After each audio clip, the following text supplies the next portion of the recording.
our EuSoMII webinar today. My name is Bettina Biesler from Mannheim, moving to Zurich, and I'm co-moderating today with Nadia Pietygorskaya. And I'd like to introduce our speaker for today, Erik Ranschaert from the Netherlands. And well, I'm sure most of you know him very well. He's a radiologist and Chief Artificial Intelligence Officer at the Radiology Department of the Netherlands Cancer Institute. And most importantly, he's our EuSoMII president, so the president of our society. And he will talk today on protection of patient data in the EU versus the US. Welcome. Okay, thank you very much, Bettina, for your kind introduction. And yes, today, actually, I will talk about the protection of patient data, especially about the existing differences between Europe and the United States. So, well, let's see, we can go to the next slide. Yes, so the learning objectives of this presentations. First of all, I would like to provide you with some knowledge about the patient privacy issues that are involved in using AI applications and patient data. I would also like to that you have some basic knowledge after this webinar about the principles of the European privacy regulation called the GDPR and the HIPAA, which is the American privacy regulation for patient data. And I would also like you to have some awareness of the potential ethical and legal issues that are involved in the development and the usage of AI applications. So how about the necessity of regulations and frameworks? First of all, you know this speaker here, that's a screenshot from the Belgian television. I'm actually Belgian and not Dutch, but okay, that's fine. But Elon Musk, he said that AI is one of the few things we should regulate proactively instead of reactively. And he says if we regulate AI reactively, then it's too late. Why is he saying this? I will try to explain. So what's the relevance of protecting health data? To give you an example, nowadays there's a quest for data going on, and not only companies, but also research centers are looking for ways to obtain data, especially for developing AI applications. For example, in New York, the Langone Health University Hospital, they made a partnership with Facebook AI Research, the FAIR group, and they made an agreement to develop new sequences to make MRI scans 10 times faster. This is called the Fast MRI Partnership. They want to train actually artificial neural networks to recognize underlying structures and to construct MR images with less data. So for this reason, the NYU provides FAIR with 3 million MR images from the knee, brain, and liver. So what kind of security measures did they have to take? First of all, they had to strip all the MR images from any potential distinguishing features. And furthermore, the procedure had to be approved by the NYU Langone's Institutional Review Board, following the policies and the procedures for human subjects research protection. And Facebook, they cannot use any data of this kind. So no, I'm saying it wrongly. They can, Facebook is not allowed to use any Facebook data in this project. So the agreement this way is fully HIPAA compliant, and the HIPAA stands for Health Insurance Portability and Accountability Act. So how are patient data protected in Europe versus the United States? In Europe, we know the GDPR. Everybody knows it, I hope. And it's a law that came into effect in May 25th last year. The main purpose of the GDPR is to define and to update the basic rights of data subjects regarding control of and access to personal data. So what is an EU regulation? A regulation is, as opposed to a directive, directly applicable in all member states. So the national authorities, however, they can define exceptions and derogations from certain obligations by means of the national law, but they have to apply the GDPR. So what are personal data? Well, according to the GDPR, this is any information related to an identified or identifiable natural person, which is also the data subject. This also includes health data, which is kind of unique and even new. So as you can see from the picture on the right side, it's all kinds of personal data, including the health information. And what is health data? It's data concerning physical or mental health. It's genetic data, and it's biometric data, for example, the data that are being collected from your iWatch or for blood pressure measurements or pulse measurements, etc., of glucose, etc. So what are the goals now of the GDPR? First of all, they want to protect every European citizen's personal data. Secondly, they want to provide control for data subjects over their processed data. They want to unify in whole Europe the duties and the responsibilities of the controllers and the processors of data. And they also want, the GDPR also wants to simplify the means of data collection and processing so that there's not, let's say, 50 different legislations applicable, but only one. There's also an economical purpose. So the GDPR means that there's one set of rules for all the companies processing data in the European Union. And this way, doing business just gets easier and fairer. So the new system is keeping costs down and will help businesses grow. And this is quite important. Any organization that processes European citizens' data, even if the company is not located in the EU, has to ensure GDPR compliance. So also companies located in the US will have to ensure GDPR compliance if the data belong to a European citizen. So what are the players involved in the handling of personal data? There's three main players. First of all, the data subject. Secondly, the data controller, and then the data processor. So in a hospital, the hospital should be seen as a data controller. It's collecting data, and then it needs to encrypt and to store the data. But the data controller can also use a third party to process the data. And then the data need to be forwarded. So the data processor also plays a role in processing the data. So GDPR in healthcare, it facilitates the free flow of patient data within the European Union, but it also takes care of the fact that personal data can only be collected under strict conditions and for legitimate purposes. So the data controller, which is the healthcare provider or the hospital, has to respect the rights of the data subject. The data processor must also protect the information it handles, processes, and stores on behalf of the data controller. There are some opportunities for healthcare created by the GDPR, and these are the three main ones: the costs, the sharing, and the trusts. So the GDPR improves the sharing and the interoperability of health data throughout Europe. It will also help organizations to build consumer trust, which is quite necessary. Some negative sentiments need to be mitigated, and these sentiments were generated from recent data breaches, such as the Cambridge Analytica story, the Facebook saga, and then the story about the NHS and the DeepMind contract. The GDPR also will spur the adoption of alternative modes of data management, for example, blockchain. And blockchain is a single source of trusted information that reduces the redundancy of providing or creating data, and it will also reduce the administrative costs. So in a way, the GDPR can reduce costs if the data are shared efficiently. What is now the difference between the HIPAA and the GDPR? First of all, the GDPR, as I explained, concerns every piece of information that can identify a person. So it's not limited to health data, it's all personal data. The HIPAA, on the other side, it only governs protected health information, PHI.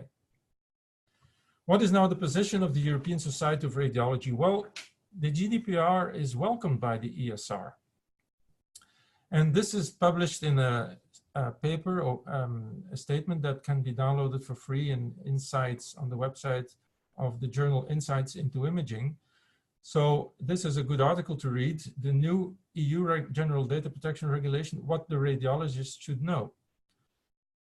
So I will explain you in a few words, not in very much detail, but these are the main elements of the GDPR. First of all, there needs to be a clear consent of the patient. Secondly, the patient has the right to be forgotten, which is the right of erasure of data, and also the rectification. I will explain this. Then there's the portability of data, which is essential. As a fourth element, there's the notification of data breach. The fifth essential element is the demonstration of compliance, and then the need for a data protection officer. And the last crucial element is the existing derogations and exceptions.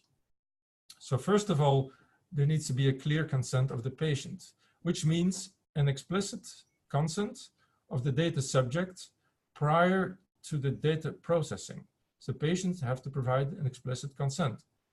And it also means an explicit consent prior to the communication of imaging data. So in what way is this different from the HIPAA? First of all, the HIPAA, as I said already, governs only the patient data, and the GDPR every piece of information. But regarding the consent, the HIPAA does not require consent from patients to release health data for third parties, such as, for example, insurance companies. The GDPR, however, does need explicit consent for any interaction with PHI other than direct patient care. The erasure and rectification. So the destruction of data is possible if the storage is no longer necessary for the initial purpose. The patients can draw, so they have the right to be forgotten. And they also have the right to obtain rectification in case there is an error or a mistake in the data. What about the portability? And this is quite essential. So the data subject, the patient, has the right to transfer personal data to another service provider. And the hospitals and other healthcare professionals or providers have to provide electronic data in an appropriate format to a patient upon request. And this needs to be free of charge. So there's again a difference with the HIPAA. We know already this, the governance, the consent, and regarding the privacy, well, the GDPR grants the right to a copy of the health data for free, and even to rectify these. The HIPAA, however, they also grant a right to a copy of the patient health information, but not for free. Now, the data breach. How risky is it, are the data that they can be corrupted or even hacked? Well, we see a graphic on the left side, which I found yesterday in the HIPAA journal, which is quite interesting, by the way. You should have a look at that. But here you can see that between 2009 and 18, there were more than 2,500 healthcare data breaches. And this results in quite spectacular number of thefts and exposure of healthcare records, approximately 180 million, which equates to 59% of the US population, which is very impressive, I think. So this means that currently there's more than one healthcare data breach a day. The GDPR requires notification of the victim within 72 hours to the supervisory authority of the country or the region, and also immediate communication to the data subject. It also requires, the GDPR requires a DPO for larger institutions. I will explain you what a DPO is. So as far as security is concerned, both GDPR and HIPAA require absolute secure measures to ensure confidentiality. The HIPAA, well, the HIPAA is different because a breach notification is only needs to be notified in 60 days instead of 72 hours, including communication to the data subject. How about the demonstration of compliance? Well, all organizations processing personal data must be able to prove that they comply with the rules. So also hospitals and healthcare providers need to define their lawful basis for processing health data and to demonstrate their compliance with the GDPR. For example, when they have access to databases such as the electronic patient record and the PAC system. What are the penalties? Well, if a hospital fails to comply with the new data protection rules, this can result in different types of sanctions, such as a warning or a reprimand, or maybe a temporary or a definitive ban on processing data. But there's also quite serious fines, which can go up to 20 million euro or even 4% of the business total annual worldwide turnover. So they will prefer the fine or the formula which gives the highest fine. And to give you a few examples here, we're talking about, for Apple, for example, fines of $233 million. So regarding the penalties, any organization violating regulations is liable to be prosecuted both by the GDPR and the HIPAA. For the HIPAA, the prosecution is related to significant harm caused by violation, and the penalties go up to $1.5 million, whereas the GDPR is much higher. What is the DPO? Well, the DPO is the Data Protection Officer, and this person is now mandatory for those companies and organizations that systematically monitor data subjects on a large scale of sensitive data. According to this Article 29, the processing of patient data by a hospital is large scale, so a hospital needs a DPO. The DPO is in contact with the National Data Protection Authorities, which is called the Security Authority. What are these derogations and exceptions? Well, of course, there are often conflicting objectives. And on one way, the patient privacy rights have to be ensured. But on the other hand, adequate access to such data needs to be provided for research purposes and for healthcare. So, for example, for developing AI. So therefore, the GDPR provides several derogations regarding health data to facilitate this. How about scientific research and the GDPR? Well, in the GDPR, there's only a broad or rather vague definition of what scientific research means. It's not really clear how far research exemption extends, especially as regards research activities with a commercial goal, and often the borderline is not very clear. So for clinical trials, for example, the processing of data should also comply with other relevant legislation, of course, which is already implemented in most hospitals participating in trials. So there's policies and ethical standards as well. So these should not be neglected, of course. But what is the ESR opinion on the data for research? Well, the GDPR proposes several technical and organizational measures to facilitate the use of data in the context of research, and also in the context of public health, biobanks, and analytics of big data. So the different measures that are being proposed are anonymization, pseudonymization, and encryption. So what's the difference? Anonymization means that all personal identifiable information needs to be removed, which is more than only the name of the patient, institution, the date of the exam, DICOM metadata, etc. It's everything. Pseudonymization is another system where the personally identifiable material can be replaced by artificial identifiers. So the data that are being displayed can no longer be attributed to an individual without this additional information for decoding, let's say. And encryption is also encoding by systems that can only be read by authorized persons. So this can also only be done with a specific key, which is used to decrypt the data. I'm trying to continue here. Yes. So what about image-based information? So these measures, as proposed, the encryption, anonymization, pseudonymization, well, these measures and safeguards are unlikely to guarantee absolute confidentiality in the case of image-based information. So absolutely reliable protection of individual digital biometric data in general, and imaging data in particular, is almost impossible once the data have become accessible. For example, MRI of the head, anonymization would require removal not only of all written information from the file, including the DICOM metadata, and the use, but also it would oblige us to use software to irreversibly scramble off the soft tissue structures of the individual face. So what to do with research data? The key question that needs to be asked is, what is the purpose of using the data? So the procedure that needs to be followed is that we, first of all, have to adhere to existing ethical standards as applied, for example, in trials. But then we also have to use the methods that are proposed, such as anonymization, pseudonymization, and encryption, whereas possible.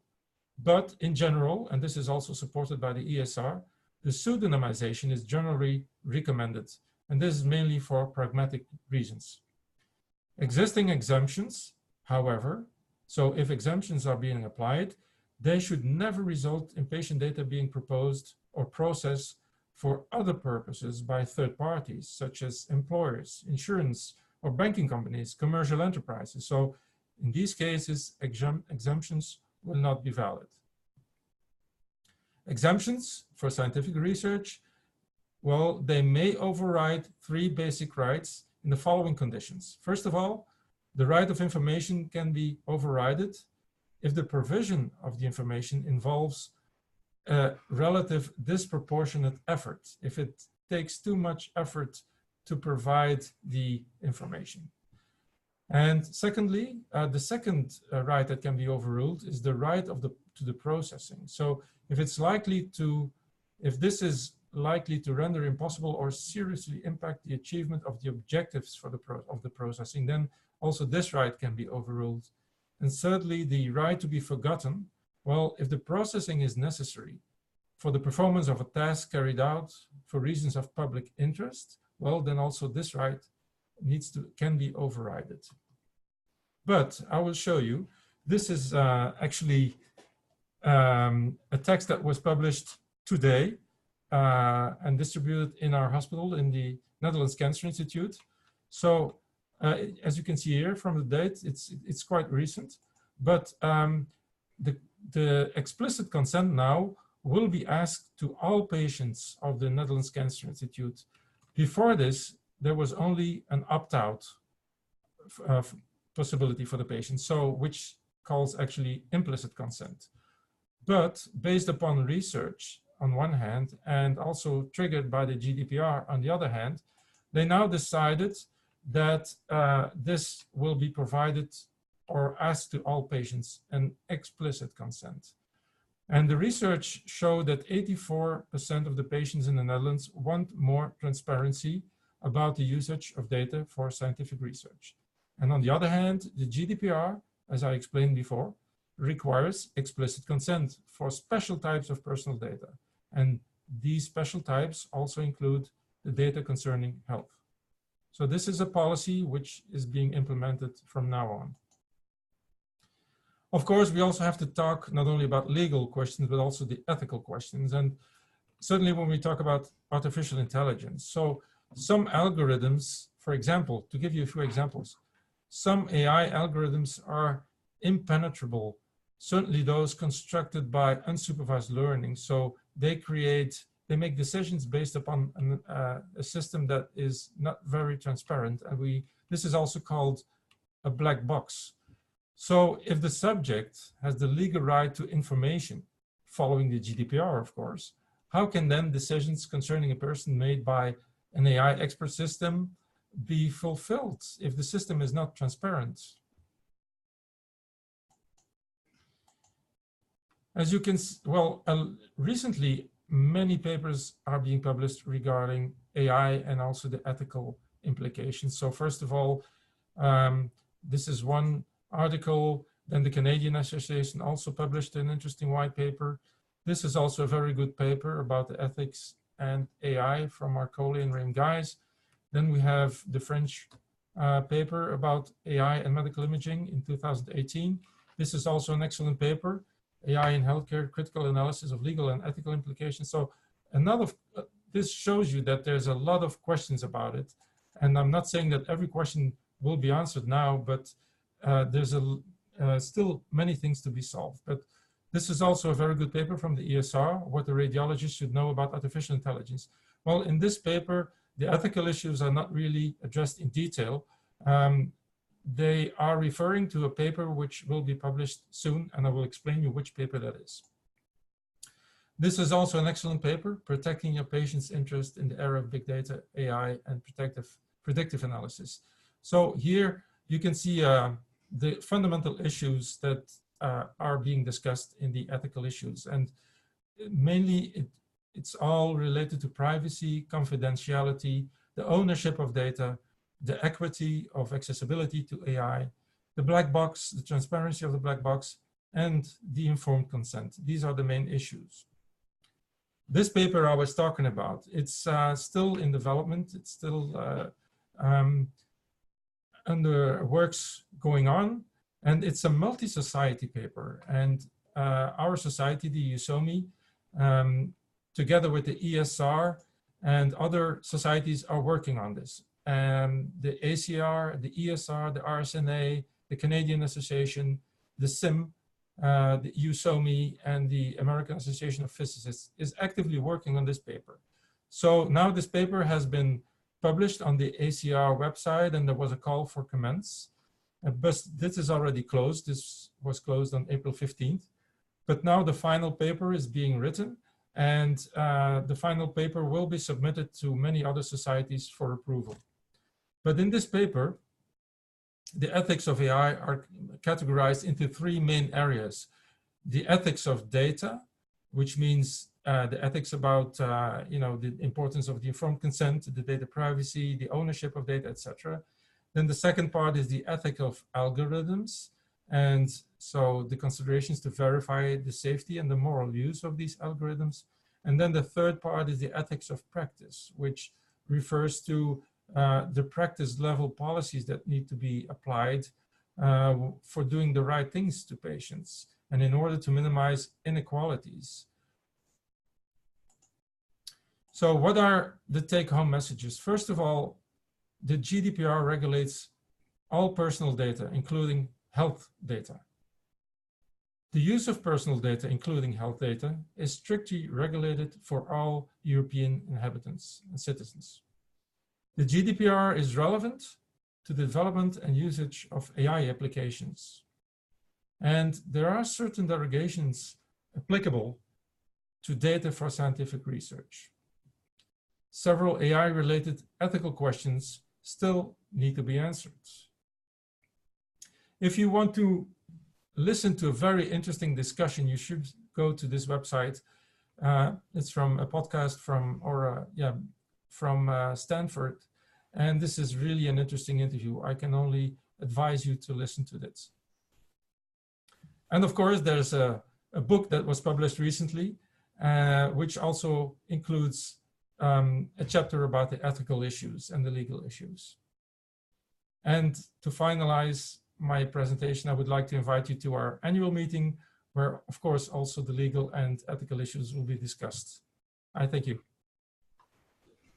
So thank you very much, Erik, for this excellent presentation and very interesting topic, which concerns all of us, at least or especially those involved in research, but of course also all of us doing clinical work every day. So I'd like to invite all of you to type your questions into the Q&A field, which is at the bottom of the webinar tool. If you have any questions for Erik. One first question, which is already there, is regarding explicit consents. Who should hold such written consents, the researchers or the institutions? And how long should these be kept, and how should they be stored? The second part of the question is a difficult one. I have to be honest, I cannot reply to that question. But yeah, actually, when an explicit consent has been given, it should stay valid forever, unless the patient withdraws from it and until the patient dies. Yes, who should hold such written consents? Well, they have to be stored by the healthcare provider or the hospital. But this could be quite difficult from a technical point of view as well, because, you know, how will you make distinction, for example, if a patient can opt out from specific data or specific only a certain part of the data? How can you, let's say, sort out the data that can be used and those that cannot be used? So it's not a very easy situation. I agree with that. For that reason, there's still a lot of discussion about this explicit consent. Yes. There is also another question about the informed consent that asks if informed consent also will be needed for retrospective studies. It's mainly necessary for prospective studies. I mean, following then there's much more policies to be followed. If you go prospectively. For retrospective studies, no, then the patients already have signed let's say, even if it's an implicit consent. So if you have this agreement from earlier, then you should not ask the patient again.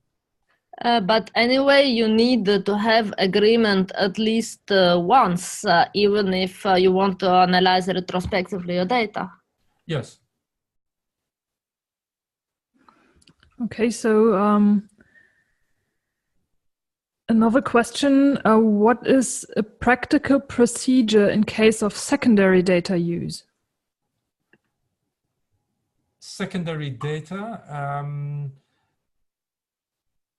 oh yes, if data are used for another purpose, is that probably what is meant? Then I think that patients, if for example from research data, the software will be used for commercial purposes, then there should be no remaining data from the patient available, or nevertheless the company should never use these data for commercial purposes. That's what I think. There is a question that follows the first one about the informed consent. So I think it's again about the retrospective studies. So what should we do in the case if there is no earlier informed consent? Well, there is still if it's for research purposes, we still have the derogations and the exemptions that should be looked at, which can be different from one country to the other. So I think there you have to strictly adhere to the hospital policies. Yeah, I think probably it's very individual. For instance, in Paris, in all the hospitals now, when we deliver the report to the patient, it is written that your data can be used for the research purposes, and you can oppose if you want, and so then we can use it. That's the opt-out. That's the implicit consent. Okay, so do you have an opinion, because I know this is a very difficult question, about who actually owns the data? So is it the patient, or is it the institution, or whatever? That's also a difficult discussion. I know that in Germany there's now an agreement that not only the patient is the owner of the data, it's also the department where the data have been produced. For example, the radiology department, they also have to, for example, if data are being used, not only the patient has to provide, have to approve it, but also the radiology department. But again, I think this is a discussion which can depend on local legislation as well. But this is a very jurisdictional discussion. This is not from me. Okay.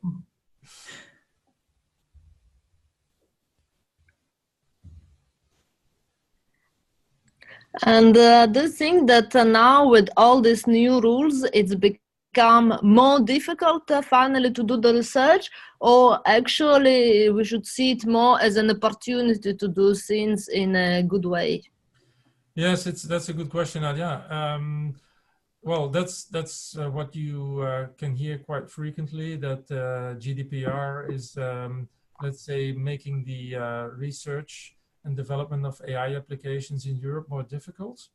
Well, it's possible that can be true, but also there's a lot of human creativity. And for example, we can see now that there's a shift going on from providing the algorithms to the hospitals where they are being developed. This is called federated deep learning. So when this system is being applied, the data don't have to move. They can stay in the hospital where they are protected and archived. So when federated deep learning model is applied, no data need to be moved from one location to the other. This is a possible solution, and it will probably facilitate the development of algorithms. Yeah, I also think this could be a solution to our, well, relatively strict legal issues. Yeah. And something which is also discussed very much, you didn't talk about China today, you compared to the US, but yeah. We all know that in China this is not such a big question. So do you think that these data protection stuff will be at the end of this whole development an advantage for Europe or a disadvantage compared to, for example, China or countries like that? Well, as I said, there's a lot of creativity to overcome these, let's call it limitations, maybe applied by legislation.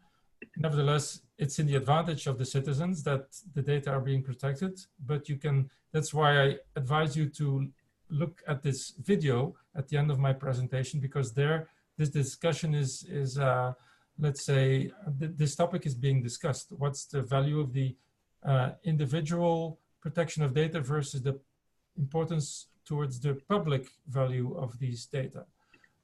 So regarding, for example, in China, well, you should also see this in the context of this country.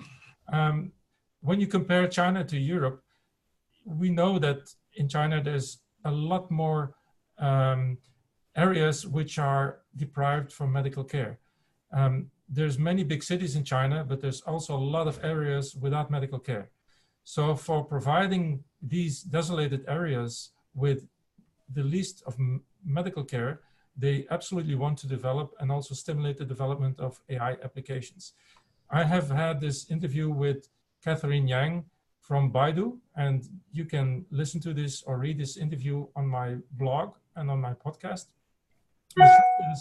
The artificial intelligence is is crucial in China to provide help to patients in deserted or desolated areas. It takes a lot less time to develop these algorithms instead of training a doctor. So, okay, in this context, you could see, well, there might be an advantage of allowing the usage of these data, because in the public interest, it's an advantage.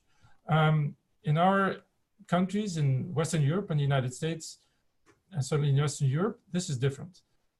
So maybe we do have we also need AI, but in a different context. We need AI for other purposes. So I think in our situation, it's good to think about it. Furthermore, we should consider the fact that AI that has been developed on patient data from China cannot automatically be applied in Europe, because the demographics are different, the patient's population is different. So certainly we will have to not blindly implement these algorithms. We will have to fine-tune them and, let's say, validate them based upon real life data and local data. So it's still necessary to be very prudent on applying AI algorithms that have been developed elsewhere. So yes, there are disadvantages, but there are also advantages in being quite, let's say, strict in applying regulation. Yeah, thank you. I fully agree with you on these points, yes.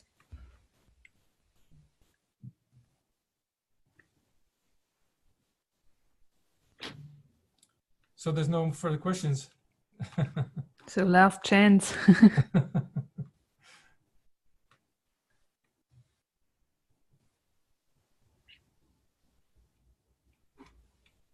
Okay, if not,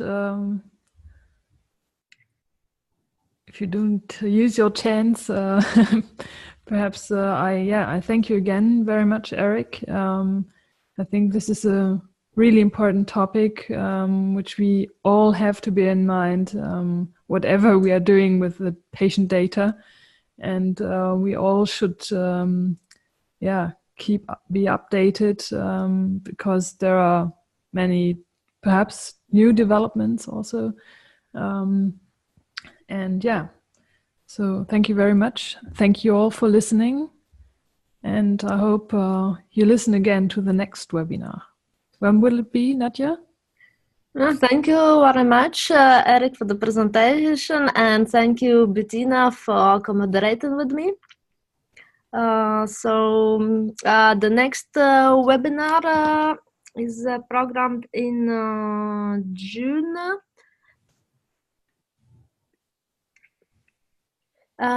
It will be, I think it's, let me see. I think it will be on June 13. If I don't mistake, we will send very soon so it will be the webinar by Federica Zanca, and we will send the emails about the subject of the webinar and the details very soon. Okay, yes, it was a pleasure for me to give this presentation, and of course those who missed it will be able to watch it again on the EuSoMII website, where the webinars are available. Okay, so see you all in Valencia in October. Yes. I hope so too. All right, thank you very much. Thank you for the moderators, and you all have a good evening. Thank you. Thank you. Bye-bye. Bye-bye.